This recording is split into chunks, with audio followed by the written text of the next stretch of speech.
So our next presenter is Thalani Samarakun with tips to effective data visualization. Good morning, everyone. Can everyone see my screen? Okay. Yes. Okay, great. So I'm going to go ahead and get started. Again, good morning, everyone. Thank you all for joining my presentation today. My name is Tilani Samarakon, and I work as the biomedical data librarian at the University of Miami Libraries. Today, my presentation is focused on tips to create effective data visualizations. So it's a general topic. I teach data visualization workshops using R and Tableau. So during my classes, I talk about good practices in creating plots and tables. So data visualization, it is the visual presentation of data and an essential step in data analysis. So data visualization help both you and your audience interpret and understand data. Okay, so we can use graphs to visualize data. There are different type of graphs. They can be interactive and one could look more attractive than the other. So how do we select the right graph? We use graphs and tables to help our audience understand complex data, identify trends, and tell a story. So we have to select a graph that could best serve this purpose.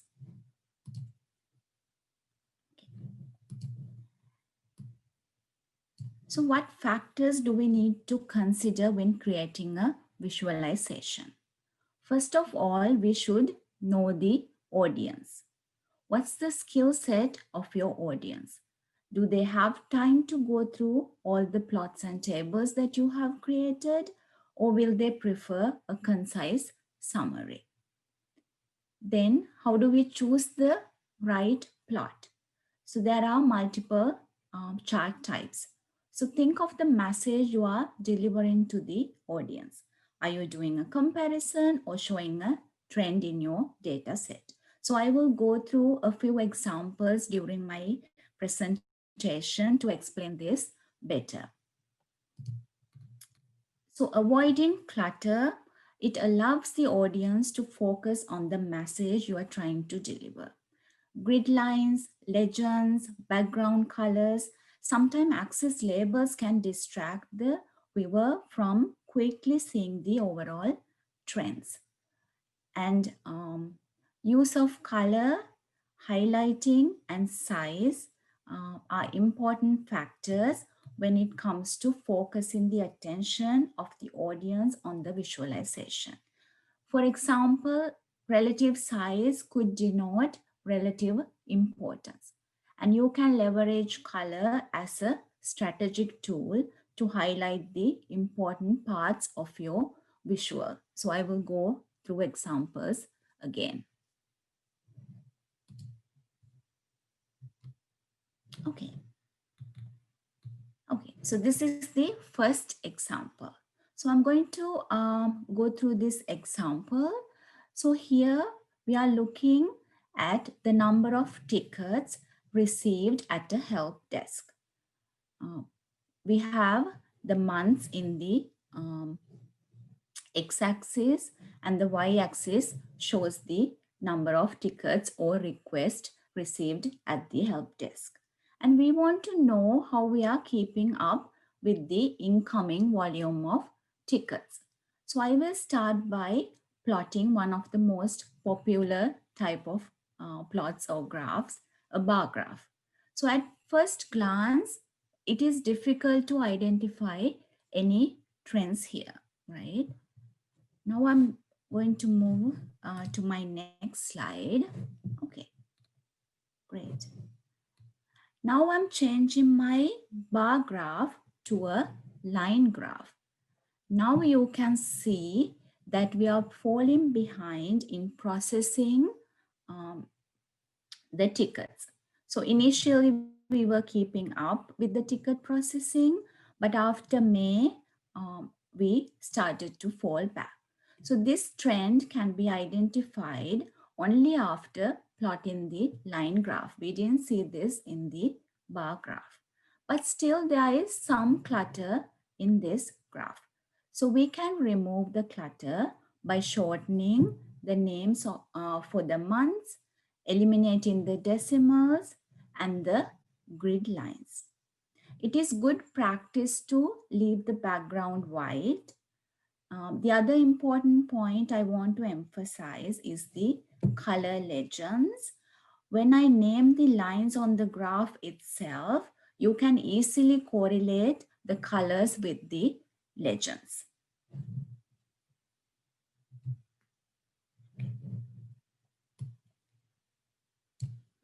So here we will look at an example where we highlight data.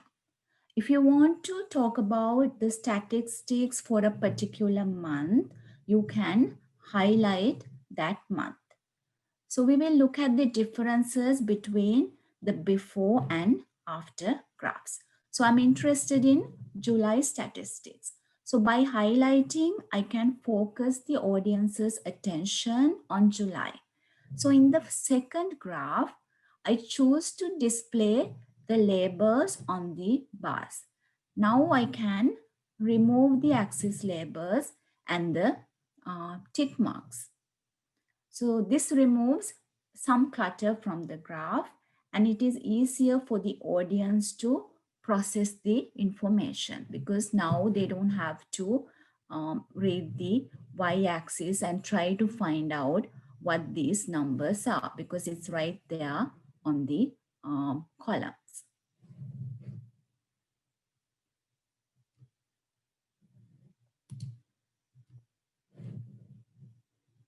Okay. So in this slide, I am presenting the percentage of profit of sales in a company in different regions. So pie charts are difficult to read and you may not be able to gather a lot of information from them because our brain is not very good at comparing the size of angles. But if you look at the bar graph, it is clear that we have the most profit from the south. This information is visible because I arrange the columns in descending order. So sorting your columns in descending or ascending order again helps the audience to quickly compare the bars. And do not use 4 different colors for the bars and avoid using multiple colors when possible. And it is discouraged to use pie charts, especially 3D pie charts, to demonstrate data in this format. Sometimes you might have seen 3D bar charts. We can always avoid 3D charts if they do not add value to our visualization. Okay. Okay. So when it comes to tables, you can again use highlighting and colors. So these tables show the profit percentage for regions from January to April. You can use highlighting or colors right here to focus the attention of the audience on a particular cell in a table. So it's the same table. The only difference is I have used colors in the second one. And it is clear which regions have lost money and which regions made profit. So here colors helped our eyes to quickly target the potential cells of interest. The color intensity is used to show the importance. And it is good practice to use soft colors to display most information and bright and or dark colors to highlight information that requires greater attention.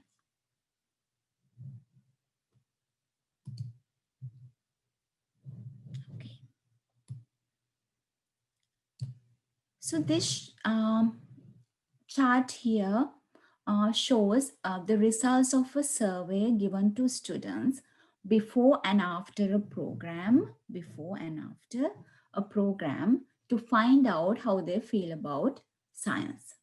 So both these plots contains the same information, the pie charts and the bar graphs. So the first chart shows the student response before the program, and the second chart shows the student responses after the program. The 5 minute warning.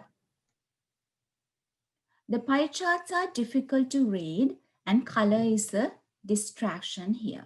It doesn't show us any conclusions, right? Unless we take the time and effort to understand it. Now we will focus our attention on the second chart. Here the text is used to explain the before and after findings, and color is used to show the importance. The label, so they labeled the bars with the percentages right here. It is a lot easier for the audience to read the percentages rather than trying to figure out the numbers using the tick marks on y-axis. And it has a heading saying the pilot program was a success. Now we don't have to study the charts to know the conclusion. It may have been difficult for the audience to know the conclusion if the first two charts were presented. So simplicity is again the key to create a great visualization. Okay, so this is the dashboard. So after we create these graphs and tables, we can use data dashboards to tell a story. So data dashboards organize and display relevant information from multiple data sources into one. So you will have several plots and tables in one dashboard. You can add text and images to a dashboard. So here we must align our visualizations to facilitate comparison.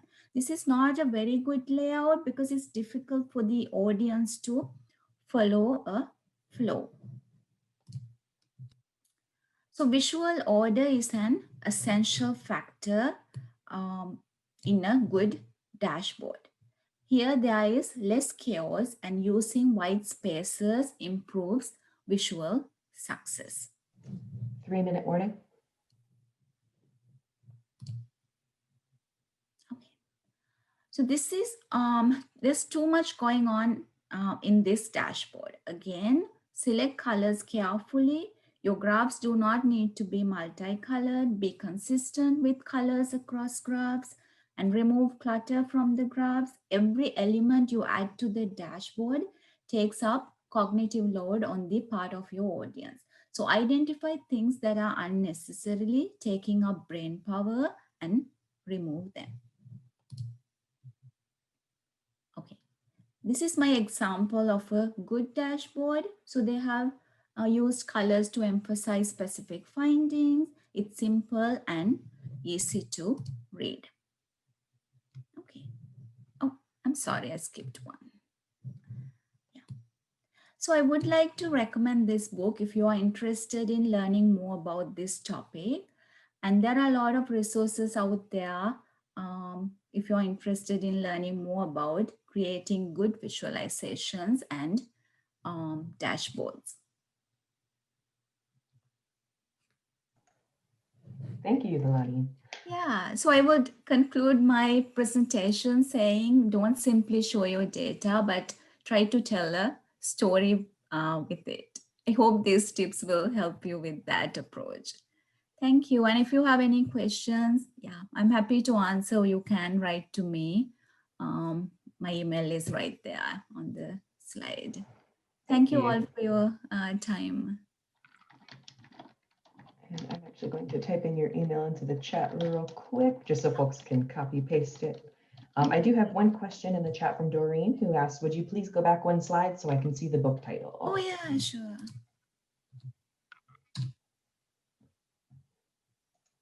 It's a very interesting read. I really enjoyed it because we think we know, all these tips, but we kind of forget when we are creating our visualizations to incorporate them into the visualization. So this book helped me a lot, especially for my teaching.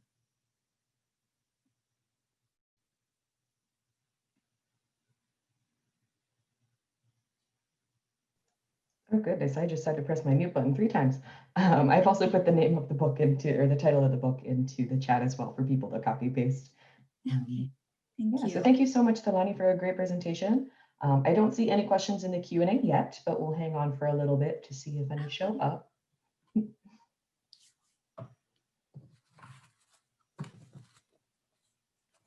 I always love seeing the different comparisons between the pie charts and the bar charts and how it's really helpful if you order things by order of, what's highest to lowest. Yeah, exactly. Really Yeah, helpful. I think, sometimes I think when we know our data, it's, when we plot plots, we could easily interpret it because we are already familiar with the data we are working with. But when Right. you are presenting it to someone else, they are seeing it for the first time, right? So they find it difficult to navigate through all the plots that you have created. Because I have, I come from like a research background, so I've sat in presentations where I've tried, like taken my time to understand some graphs and plots. So that's why I thought this would be an interesting topic.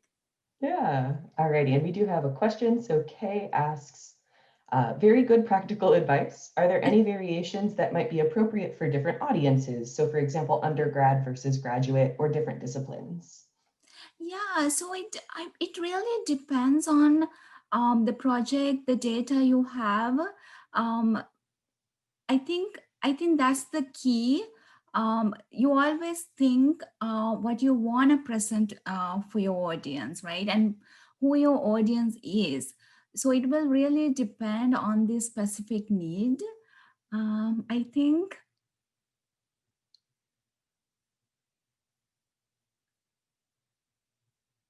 I was muted. Thank you. Amy says there were many good and useful tips here. Thanks for a great talk. And Alicia asks, it can be very tricky to make elaborate visualizations accessible while leveraging all of the visual tools at our disposal. Do you have any suggestions for this? You mean like a specific tool that you can use? So I use Tableau to create most of the visualizations here that you see. The reason is Tableau, it gives free licenses for any academic institutes, anyone affiliated with an academic institute. And it's easier to use because I teach, our workshops, but in R you have to do coding. So you need a little bit of like a background to do that. But Tableau, it's more straightforward, I would say. It's like, dragging and dropping fields to create visualizations. Thank you. Alicia, does that answer that? I just want to make sure.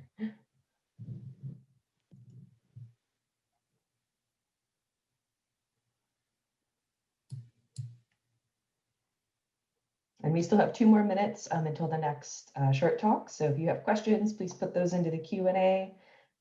General discussion or thank you for the presentation, feel free to put those in the chat. Those don't have to go in the Q&A. Okay, and Alicia clarifies, so when she says it can be very tricky to make elaborate visualizations accessible, she means so things like the inability to distinguish colors, putting in alt text, things for accessibility purposes. Okay. So I guess I have a kind of clarification of that question for me is, do you know if Tableau has specific tools for that, or are there specific tools for making data visualization accessible that you like to use? Yes, they do.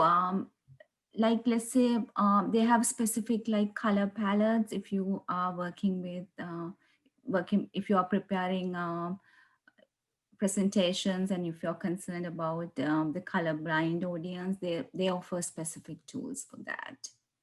Okay. Thank you. All righty, and we're coming up on 10:40. So thank you so much again, Palani.